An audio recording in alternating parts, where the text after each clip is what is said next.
उपन्यास David Copperfield. लेखक Charles Dickens. Hindi सारांश। डेविड का जन्म इंग्लैंड के एक छोटे से कस्बे में होता है। उसके पिता की पहले ही मृत्यु हो चुकी होती है। वह अपनी मां क्लारा और नौकरानी पेगॉट्टी के साथ रहता है। नई शादी और कठिनाई। क्लारा मिस्टर मर्डस्टोन से शादी कर लेती है, जो कठोर और बेरहम होता है। उसकी बहन मिस मर्डस्टोन भी क्लारा और डेविड पर अत्याचार करती है। स्कूल में भेजा जाना। मिस्टर मर्डस्टोन डेविड को एक सख्त बोर्डिंग स्कूल सेलम हाउस भेज देता है, जहां उसे मानसिक और शारीरिक यातनाएं सहनी पड़ती हैं। मां की मौत और मजदूरी। डेविड की मां और उसका छोटा भाई मर जाते हैं। अब मिस्टर मर्डस्टोन उसे एक बोतल बनाने वाली फैक्ट्री में मजदूरी करने के लिए भेज देता है। बेट्सी ट्रॉटवुड का सहारा। डेविड अपनी दादी बेट्सी ट्रॉटवुड के पास भाग कर जाता है। वह उसे अपनाती हैं और अच्छे स्कूल में पढ़ने भेजती हैं।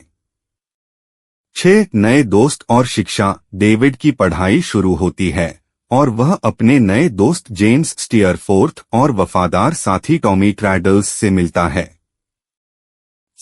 पेगॉट्टी का परिवार और एमिली। पेगॉट्टी का परिवार समुद्र किनारे रहता है।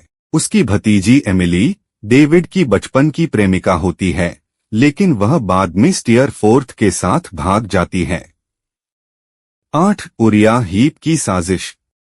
डेविड एक वकील मिस्टर विकफील्ड के साथ काम करता है, जहां वह उरिया हीप से मिलता है, एक चालाक और धोखेबाज आदमी जो विकफील्ड को धोखा देने की कोशिश करता है। एग्नेस विकफील्ड।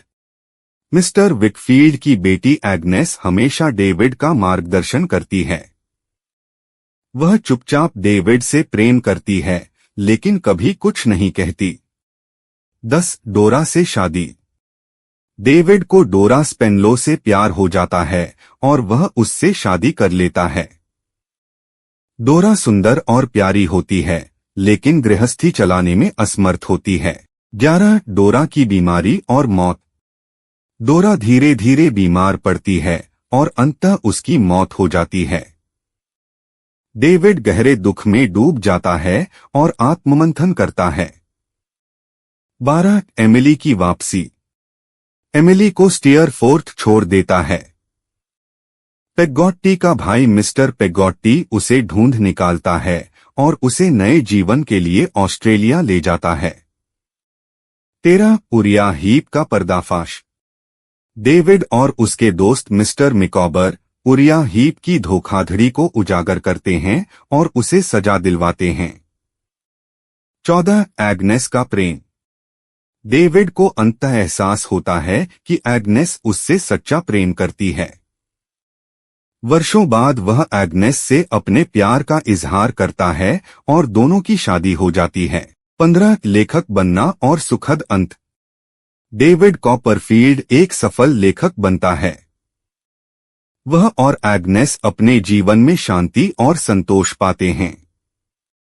कहानी अंततः प्रेम, संघर्ष और आत्मविकास की गाथा बन जाती है।